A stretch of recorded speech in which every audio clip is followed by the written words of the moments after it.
Dumelang, goeiemorgen allemaal. My name is Ollis and I'm campaigning to be elected the DA leader in Gauteng.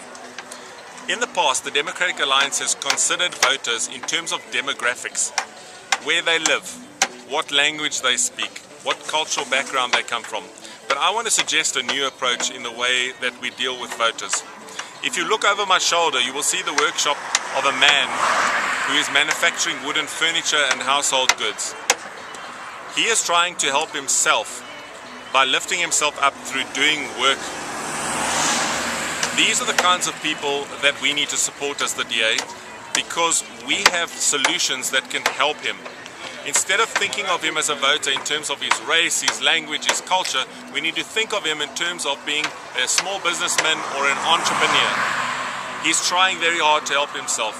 In my constituency, we've recently run an entrepreneurs project to try to understand the needs of entrepreneurs, because they're a voting group that is largely not aligned. They are not part of trade unions. They are not aligned directly with the ANC, particularly if they're in an age group of between 18 and 35. We need to speak to the needs of that voter group, not think of them the way we traditionally have, but think of them as entrepreneurs, as domestic workers, as school teachers, as women in townships and so on.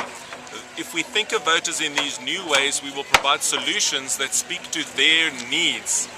Their solutions are not language and culture based. The solutions are practically based in terms of how do you grow that business so that it can employ more people, so that it can provide a greater income for that man, so that he can get his goods to a wider market. That will change people's perception of the DA, that we are helping with practical solutions in the areas where we govern.